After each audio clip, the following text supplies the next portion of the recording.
Hey, so hope everybody's having a really good day. If you caught our stories from yesterday, Raina had a ton of really good points that she put on our stories. I want to touch on it a little bit. I'm not going to make you wait until the end, last slide or whatever. Getting big and getting strong are different things, okay? And the reason I want to talk about that is because it's probably the most common thing I see people messing up at the gym, right? So I'm not talking about form or range of motion or any of like the really technical workout stuff, but what I am specifically referring to is like strength and size are different, okay? So if you're going to the gym and doing what I see people do a lot and you're like, let me just hit it as hard as I can every single day, I'm gonna see how much more weight I can put on this bar every single time I walk in here, you're probably going to get stronger, right? Assuming your nutrition is where it's supposed to be, you're probably going to get stronger doing that. Are you going to get bigger? Maybe a little, but not efficiently, right? Because that form of working out is training your body to survive and become stronger, right?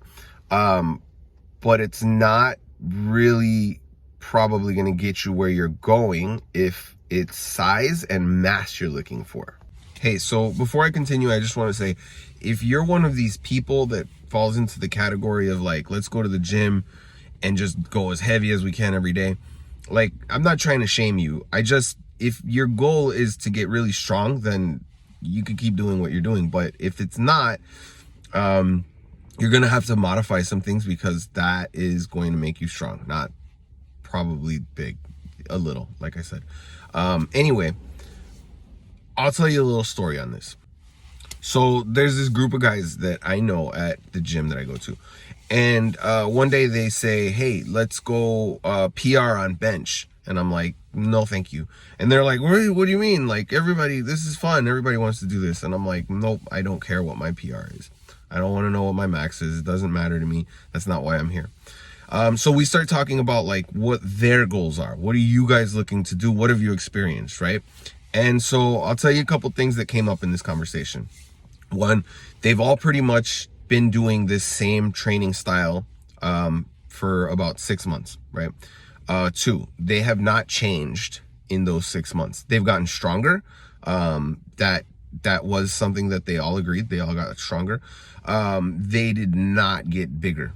Okay, they did slightly, really slightly, not to where they wanted to be, not close, right? And so now they're confused and they're like, so is this like a 10-year thing? Like, can we just not gain muscle until whenever? By the way, they all knew how much protein they needed to be taking, right? So they knew at least part of where their macronutrition should be, enough that, you know, it wasn't a protein deficiency issue. It was just their training style. So not only is it my job to help people get to where they're going, right? If this is you, like, I can help you. But even if I'm just observing someone else doing their thing, right? I feel bad. I don't want them to be stuck there forever, right? And so I decided, let me talk about this a little bit because you have to have the proper training style to match your goals. And if you are of the mindset that like, there's just this one size all lift big to get big thing, you might stay stuck in a plateau for a long time. You might be disappointed. You might not like your results. And it's probably not a ton of things you have to change. It might not be very much at all.